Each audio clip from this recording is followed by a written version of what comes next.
how to change Android control panel to iOS control center. So the first thing that you want to do is open the Play Store on your Android device. After that, search for iControl iOS 15. Over here, tap on the app and install it.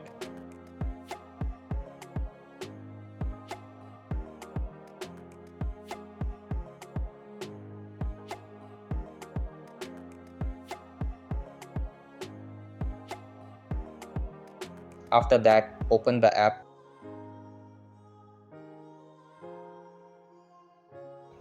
Then you need to allow 3 permissions. Over here, first tap on Notification Access, find the iControl app and enable it. After that, tap on Appear on top, find the app again and enable it. Then tap on Accessibility, find the iControl iOS 15 app and enable it. After that, drag down from the top right of your screen to access the iOS Style Control Center. So that's all for this video.